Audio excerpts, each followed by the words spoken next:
오늘 시편 17편을 살펴보는데요. 시편 17편을 여러분 성경책을 펴보시면 제일 위에 표제어에 이렇게 되어 있습니다. 다윗의 기도다 이렇게 기록되어 있습니다.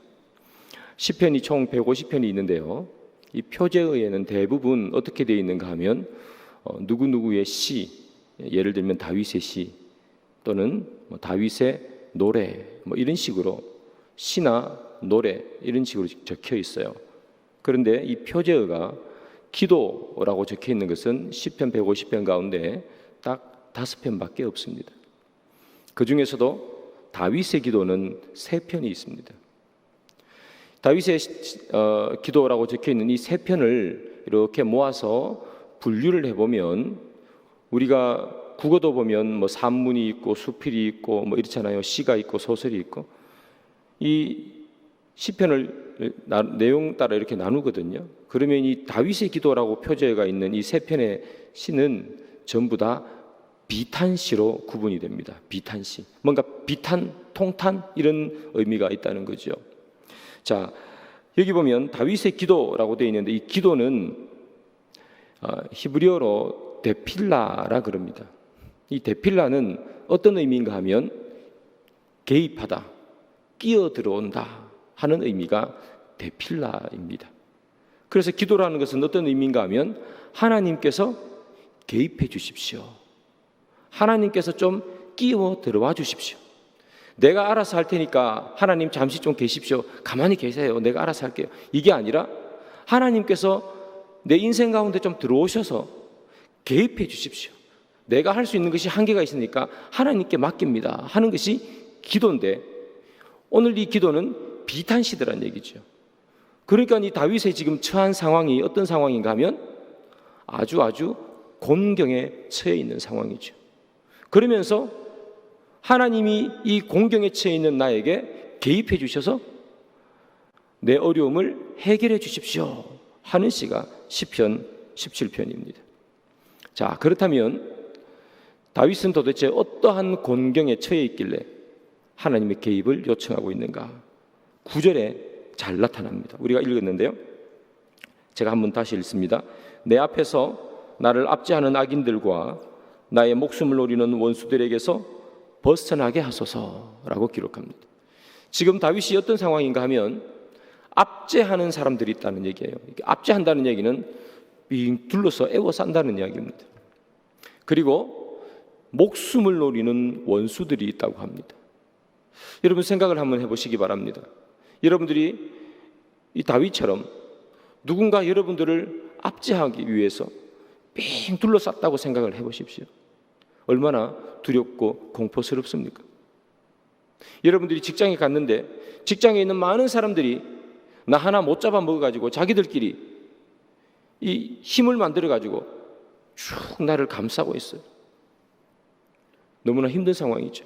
때로 예수님을 믿는 사람은 예수님 믿는다는 것 때문에 이런 일을 당할 때가 있습니다. 또 누군가 자기의 목숨을 노린다고 그렇게 기록되어 있죠. 여러분 누군가 여러분들의 목숨을 노리고 있다라고 생각하면 여러분들 새벽에 새벽 예배 나오기 힘드실 겁니다. 이 골목길 걸어오는데 누가 나를 노릴지 모르기 때문에 못 나오는 거예요. 나를 에워싸고 있다. 누군가 나를 죽이려고 하고 있다.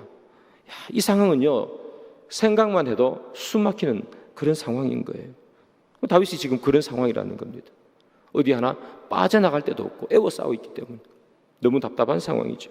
그렇다면 다윗은 도대체 뭘 그렇게 잘못했길래 다윗이 어떻게 행동했길래 압제하는 사람이 있고 그를 죽이려고 하는 사람이 있는가?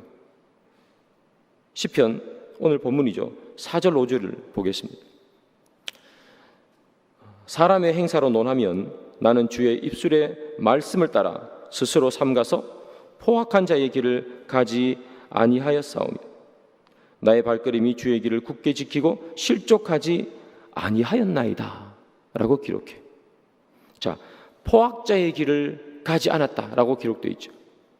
이 포악자의 길 할 때 이 길은요 우리도 이 길이 많잖아요. 큰 길이 있고 작은 길이 있고 그런 부르는 것마다 이름이 다 다르죠.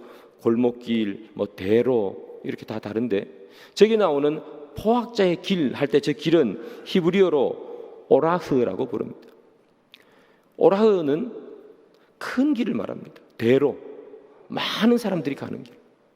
근데 지금 다윗이 하는 말이 내가 포학자의 길, 큰 길, 예수님께서 말하는 걸로 보면 넓은 길로 간 적이 없다는 얘기예요. 그럼 무슨 길을 가느냐? 포학자의 길을 가지 아니하고 나의 걸음이 주의 길을 걸었다는 거죠. 주의 길 할 때 저 길은 히브리어로 마흐깔이라고 부릅니다. 이 마흐깔은 넓은 길이 아니라 좁은 길, 그래서 사람들이 잘 가지 않는 길을 쓸 때 마흐깔이라고 씁니다. 자, 그러면 좁은 길을 가서 자기가 실족하지 아니하였나이다 이렇게 기록하죠. 그래서 이 다윗은 세상 사람들이 다 가는 그런 넓은 길, 누구나 가고 싶은 길을 걸은 적이 없고, 그리고 그는 사람들이 잘 가지 않는 길, 좁은 길, 그 길을 자기는 걸어왔다 이렇게 얘기하죠. 그리고 오늘 본문 3절을 보면 다윗이 이렇게 얘기해요. 나는 입으로도 범죄하지 아니했습니다 라고 얘기해요. 자, 그러면 봅시다. 입으로도 범죄하지 않았습니다. 그리고 그가 넓은 길 가지 않고 좁은 길로 갔습니다. 말로도 잘못한 것이 없고 행동으로도 잘못한 것이 없다고 얘기해요. 그러고 난 다음에 3절에 계속해서 얘기합니다. 하나님, 내가 말로도 그리고 행동으로도 잘못한 것이 없다는 것을 하나님이 잘 아시지 않습니까? 하나님께서 나를 감찰해 보셨는데 흠을 찾지 못했지 않습니까? 라고 3절에서 다윗이 호소하고 있어요. 그렇다면 그가 악인에게 압제당하고 그리고 원수가 그의 목숨을 노리는 그 상황은 그가 뭔가 잘못해서 벌어진 일이 아니라는 겁니다. 그는 하나님의 자녀답게 살려고 말로도 행동으로도 최선을 다했어요. 그런데 축복받기는커녕 공경에 처해 있다는 얘기죠. 여러분, 내 마음대로 살고 내 내키는 대로 막 살아가지고 억울한 일을 당했다면 억울하지도 않겠죠. 막 살았으니까. 그런데 말씀대로 살려고, 어쨌든 그 말씀대로 살려고 뭐 내가 좋다는 거 다 포기하고 때로는 인내하고 때로는 참아가면서 말씀대로 살려고 노력했어요. 입으로 범죄하지 않으려고 비난해야 될 상황 속에서도 꾹 참고 막 입에서 욕이 튀어나오는 그런 험악한 상황 가운데서도 꾹 참고, 그리고 행동으로도 하나님의 자녀답게 그렇게 살기 위해서 사람들 다 재미있다, 즐거움을 준다 하는 그 넓은 길로 가자고 얘기해도 한 번도 넓은 길을 간 적이 없어요. 그런데 그 결과는 너무 억울하다는 얘기죠. 탕자처럼 막 살다가 거짓골이 되었으면 억울하지 않잖아요. 내가 막 살았으니까 그래, 내가 이런 결과가 오는구나, 이해라도 될 텐데 지금 이해가 안 되는 상황이에요. 나는 정결하게 살았는데. 살다가 보면 억울한 일을 우리가 당할 때가 있습니다. 내가 잘못한 일이 없습니다. 아무리 봐도 내가 잘못한 게 없는데 사람들이 오해했든지 아니면 나를 압제하는 사람들이 상황을 그렇게 몰아갔든지 나는 잘못한 것이 없는데 내가 잘못한 사람이 되어버렸습니다. 요즘 그런 말 많이 하죠. 내가 피해를 봤는데 오히려 내가 또 피해 본 것 때문에 다시 2차 피해를 보는 경우도 생기더라. 내가 뭐 하나 잘못했으면 억울하지도 않을 텐데 잘못한 게 없다. 내가 정말 열심히 살았는데 하나님께서 우리 가정에 축복을 주시기는커녕 왜 우리 가정에는 어려움이 생기는 거예요. 나는 이제까지 한 것이라고는 열심히 교회 와서 예배드리고 섬기고 집에 가서 자녀들 섬기고 자녀들 키우고 그것밖에 하는 것이 없고 정말 내가 최선을 다해서 인생을 살아왔는데 갑자기 내 몸에 병이 들더라는 거예요. 내가 하나님 말씀 떠나가지고 하지 말라는 것 막 하고 재밌게 세상 사람들 가는 넓은 길로 막 다니면서 내 몸에 병이 찾아왔으면, 내 가정에 어려움이 찾아왔으면 억울하지 않고, 그렇지, 내가 똑바로 살았어야지라고 이행은 될 텐데 그게 아니더란 말이에요. 나는 그냥 열심히 살았는데 왜 억울한 일이 생기는가? 다윗이 지금 그런 일을 당한 거죠. 이럴 때 도대체 어떻게 해야 되는가? 다윗이 그때 우리가 어떻게 해야 되는지 해답을 주고 있죠. 17장 1절입니다. 여호와여, 의의 호소를 들으소서. 나의 울부짖음에 주의하소서. 거짓되지 아니한 입술에서 나오는 나의 기도에 귀를 기울이소서. 다윗은 억울한 상황입니다. 자기가 하나 하등 잘못한 것이 없는데, 회사에서 나는 열심히 일만 했는데 왜 내가 이 일에 대해서 비난받는 사람이 되어야 되는가? 그때 하는 말 세 가지로 표현됩니다. 의의 호소, 울부짖음, 그리고 나의 기도. 저 세 개는 다 똑같은 말이죠. 그런 억울한 일을 당했는데 다윗이 하나님께 하는 것이 뭡니까? 기도하더라 하는 겁니다. 의의 호소, 울부짖음, 나의 기도, 다 똑같은 말이죠. 기도했다. 17장 1절 한 절에서 기도를 세 번을 표현하잖아요. 의의 호소와 울부짖음과 나의 기도. 기도가 제가 처음 시작할 때 뭐라고 그랬습니까? 대필라, 개입하다, 끼어들다. 이 억울한 상황, 이해할 수 없는 상황이 다윗에게 닥쳤는데 다윗이 그때 하나님께 한 것은 뭐냐? 하나님, 내 삶에 좀 개입해 주십시오. 내 삶에 좀 개입해 주십시오. 내 삶에 좀 개입해 주십시오. 세 가지입니다. 그냥 성질 같아서는 뛰어가 가지고 압제하는 사람, 비난하는 사람, 오해하는 사람, 때려주고 싶은 마음 우리 마음속에 왜 없겠습니까? 그런데 다윗이 그때 뭐 하는 것은 뭐냐? 기도하고 기도하고 기도하더라. 그렇게 기도를 하는 것을 세 번이라고 표현한 이유는 뭐냐 하면, 내 삶에서 불쑥불쑥 튀어나오는 인간적인 마음, 가서 정말 한 대 쥐어받고 싶은 마음, 너무나 억울해가지고 무슨 일이든 다 해버리고 싶은 마음, 그 마음을 누르고 그리고 기도하고 기도한다 하는 거죠. 사랑하는 여러분, 우리가 살다 보면 이런 일을 흔히 당합니다. 억울한 일을 당합니다. 내가 잘못이 없는데 내가 잘못한 사람이 되어버렸습니다. 나는 열심히 살았는데 내 삶 속에서 어려움이 생겼습니다. 그때 우리가 낙심되고 좌절됩니다.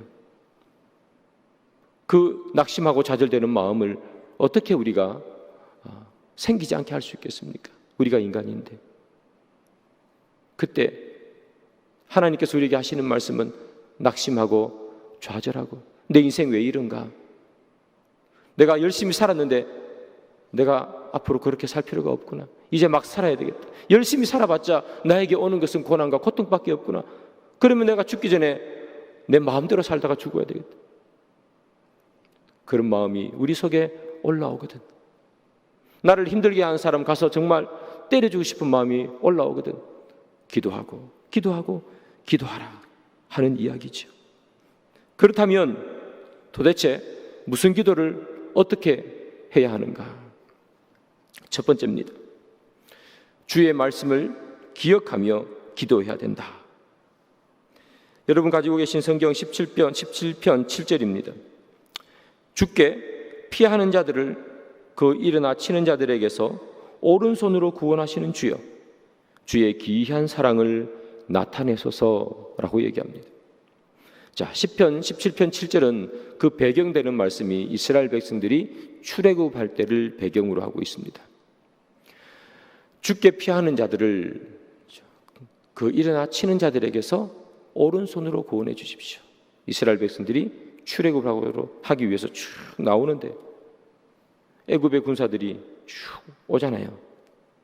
그래서 그 일어나 치는 자들에게서 오른손으로 구원하소서라고 이야기합니다. 저 말은 무슨 말인가 하면, 기억하는 거죠. 출애굽할 때 하나님께서 우리를 구원해 주셨다. 애굽 왕 바로가 얼마나 많이 압제하고 또 압제했습니까? 애굽에 사는 그 많은 사람들이, 이스라엘 사람들이 너무너무 힘들었습니다. 그리고 이제 모세의 영도에 따라서 출애굽을 하는데 그 마지막까지도 그들을 가지 못하게 하기 위해서 군사를 끌고 쫙 몰려오지 않습니까? 그때 하나님께서 나타나셔서 권능의 오른손으로 그들을 치신 것처럼, 하나님, 내가 기억합니다. 내가 이제까지 살아오면서 내 인생 가운데 하나님께서 나를 지켜주셨던 적이 한두 번입니까?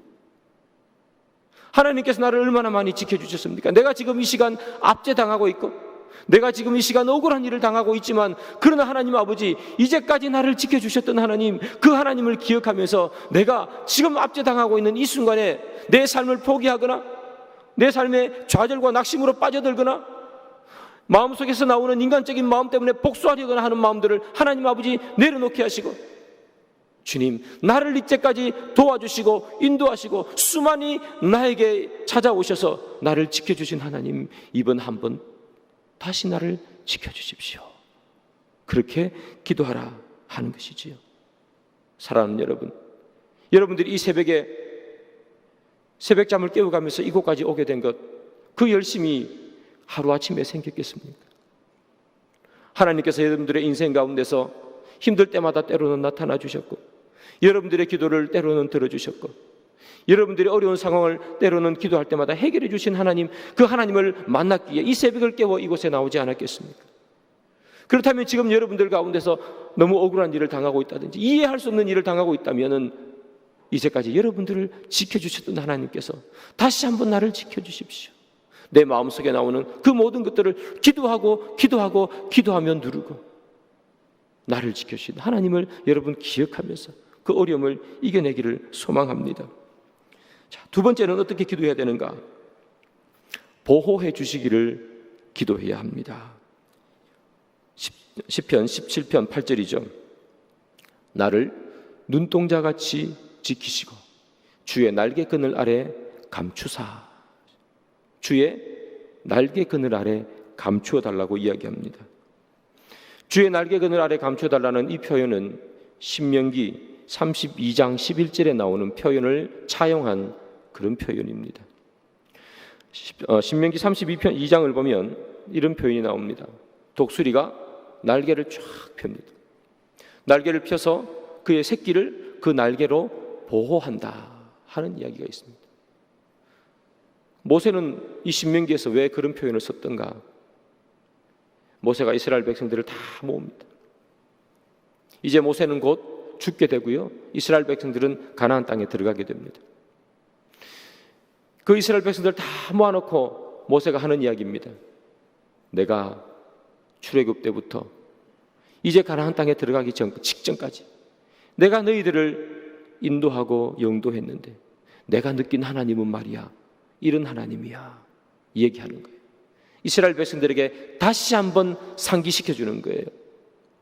그때 모인 이스라엘 백성들은 출애굽할 때 사람들이 한 명도 거의 없습니다. 거의 다 죽었습니다. 광야에서. 세 세대죠. 세 세대. 출애굽 2세대. 그들은 하나님의 출애굽할 때의 영광, 그들을 광야에서 지켜주셨던 하나님의 보호하심을 잘 모르는 세대들란 말이죠.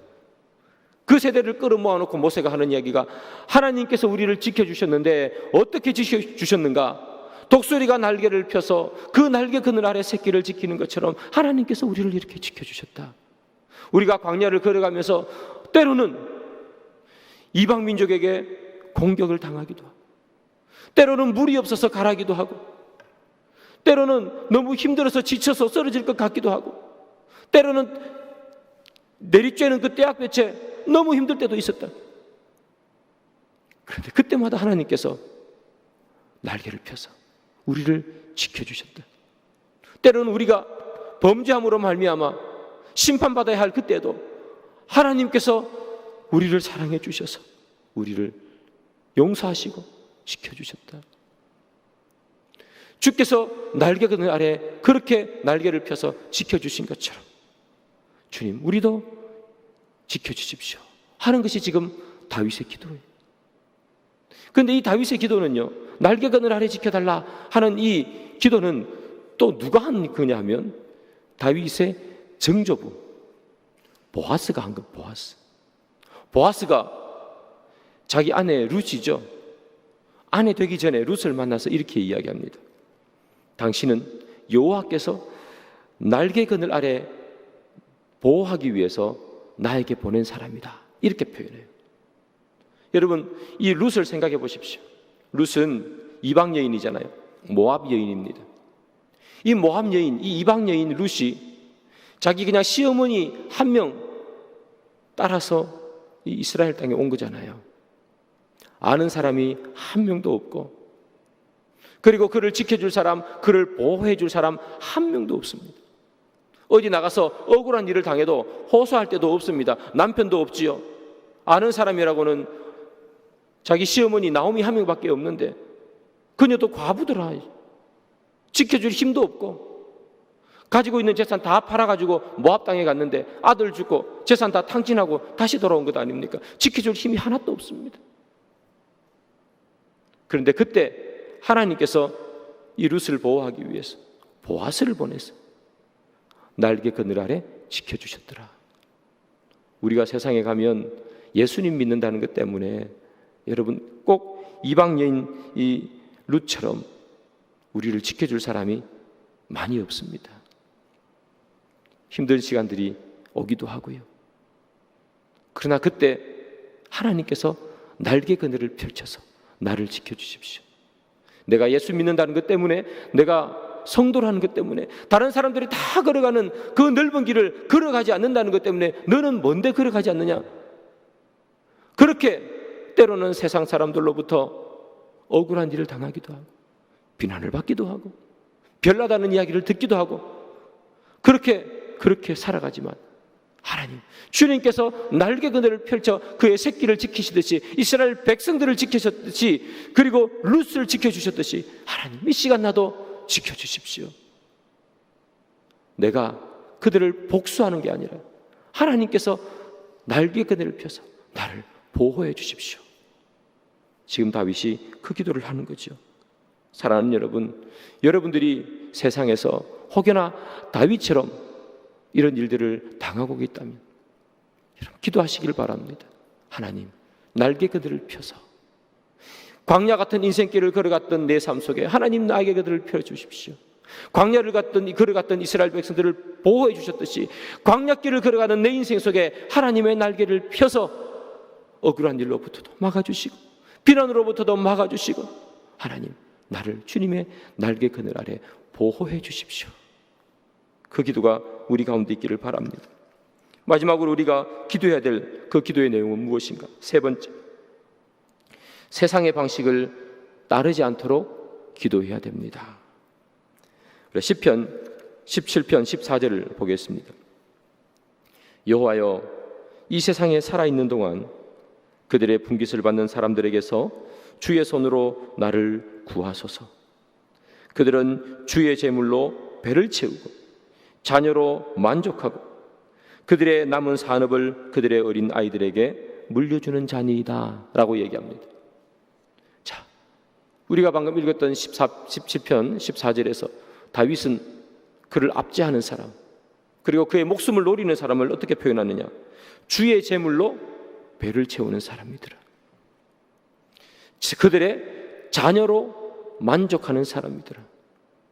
그리고 그의 어린 자녀들에게 자기의 산업을 다 물려주는 사람이더라 라고 이야기합니다.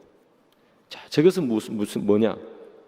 저것은 세상 사람들이 살아가는 방식이더라 하는 이야기입니다. 하나님, 세상 사람들은 이렇게 살아갑니다. 주의 제물로 배를 채우고 살아갑니다. 하나님으로 만족하는 것이 아니라 그의 자녀로 만족합니다.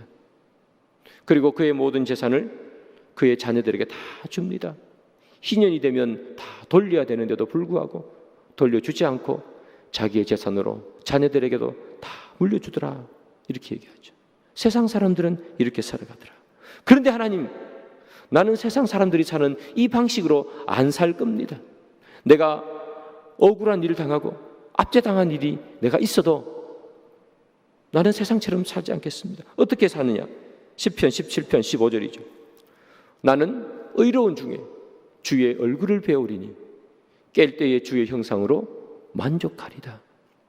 나는 의로운 중에라는 말이 무슨 말인가 하면 하나님 자녀처럼 의로운 삶을 살아가면서라는 뜻입니다.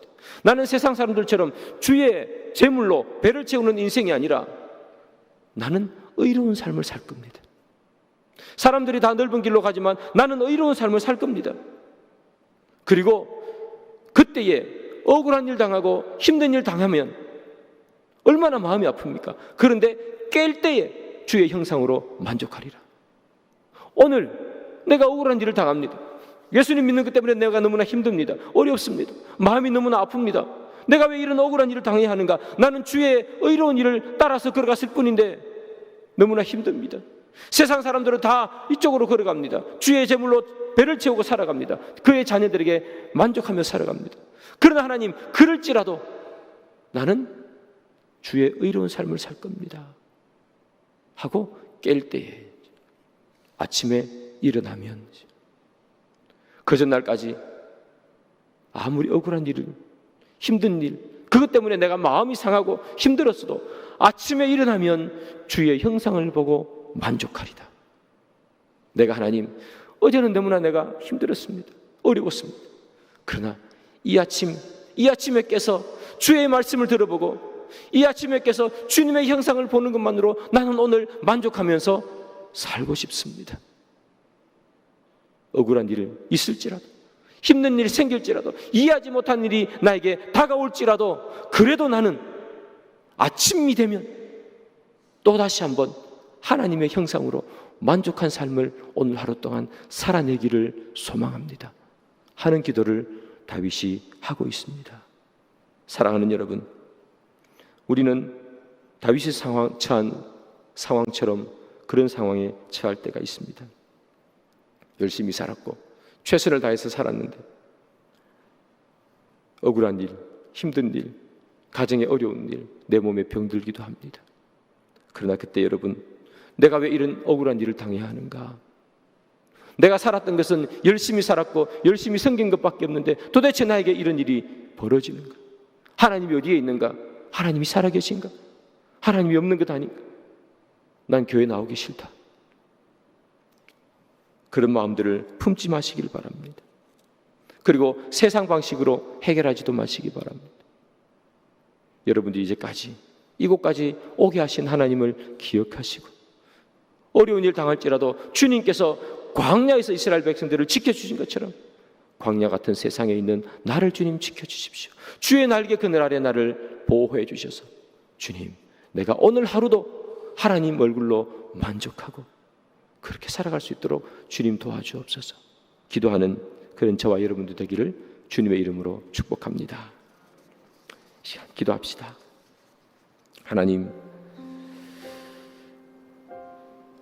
저희들이 인생을 살면서 참 부족한 시간들이 많았습니다. 인생을 살면서 어려운 시간도 많이 겪었습니다. 그런데 하나님, 그때마다 다시 떠올립니다. 나를 지켜주셨던 하나님, 그 하나님을 떠올리며 오늘도 기도합니다. 주님, 날개 그늘 아래 나를 지켜주옵소서. 우리가 하나님 아버지 세상에 살 때 억울한 일 당할 때가 있습니다. 이해하지 못한 일을 당할 때도 있습니다. 그때에도 낙심하지 않게 주님 도와주시고 주의 날개 그늘 아래 우리를 피난처로 삼아 주옵소서. 예수님의 이름으로 기도드립니다. 아멘.